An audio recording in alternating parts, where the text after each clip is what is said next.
शिवसेना एकनाथ पक्षाचे जिल्हाध्यक्ष देवीदास दरेकर आहेत. तर नेमकं आंबेगाव तालुक्यातील राजकीय परिस्थिती काय त्यांच्याकडून जाणून घेऊया. बोला.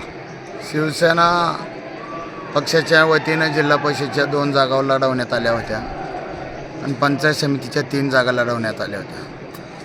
खरं तर निवडणूक म्हणल्यानंतर आपणा सर्वांना ज्ञात आहे, हल्ली खेड या भागाचं वारं आंबेगावला सुद्धा आलेलं आहे. मोठ्या प्रमाणामध्ये लक्ष्मी प्राप्ती करून मतदार राजाने बरोबर त्यांचं काम केलेलं आहे. परंतु लोकशाहीमध्ये हे चालतच असतं. विजय आणि पराजय ह्या 2 बाजू सातत्यानं असतात. 2 पैलवान लढल्यानंतर कोणीतरी पराजय होत असतो.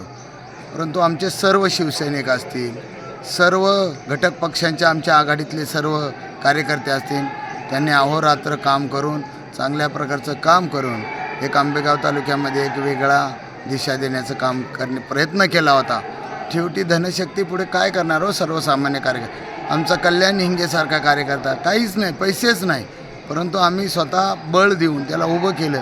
ठीक आहे, चांगली फाईट झाली आणि तुम्हाला सर्वांना ज्ञात आहे, काही काही गावांना 2-2, 3-3 हजार रुपये रेट फुटला आहे. आंबेगाव तालुक्यामध्ये मी पाहिलेलं आहे. माझ्या मतदारसंघामध्ये सुद्धा 2,000 रुपये मताला भाव फुटला होता, 3,000 रुपये भाव फुटला होता. त्या पैशापुढं माझ्यासारखा दुबळा कार्यकर्ता काही करू शकणार नाही. परंतु घोडेगाव पेठ जिल्हा परिषद गटातील मतदारांनी पुन्हा एकदा माझ्या पत्नीला कौल दिलेला आहे. सुवर्णा दरेकर यांना कौल दिलेला आहे.